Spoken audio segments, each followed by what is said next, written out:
Okay. So I was going back and forth with another guy on YouTube that's also working on a role-playing game.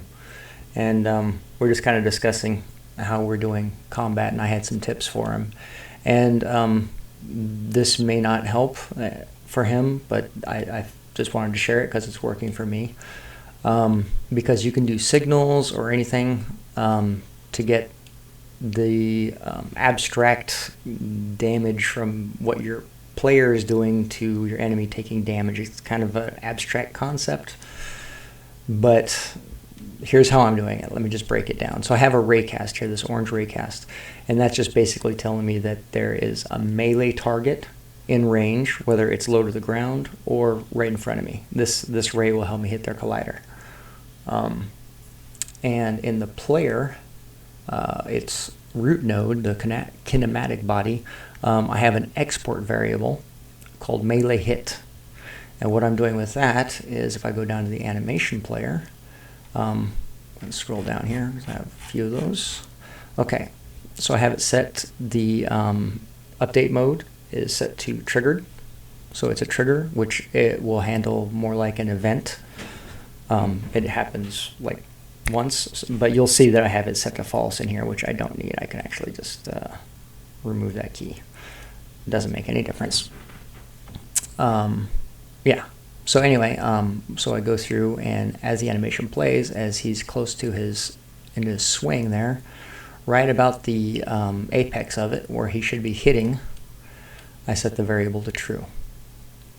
And if we go into the script, I've already come to this area. So here, if the target, that's the ray target, is in a group, that's how I'm doing it, and melee hit, that's my variable, and melee hit is true, then I do whatever I'm doing. I'm calculating damage, blah, blah, blah, blah. And then I subtract the target's health. I just subtract the amount of damage, which I've cast it to M, and blah, blah, blah, blah, blah. And then at the end of that, I turn the melee hit to false. So that way it triggers once here, true, and it goes through all this, and then I turn it off. And that's basically it.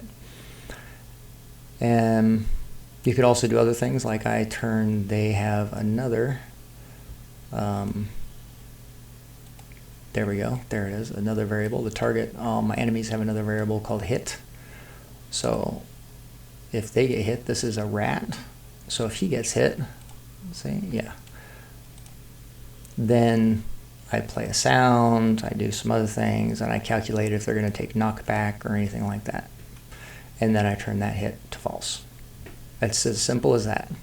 So if you have any questions, go ahead and leave a comment or hit me up, send me a DM, whatever. I'm more than happy to help.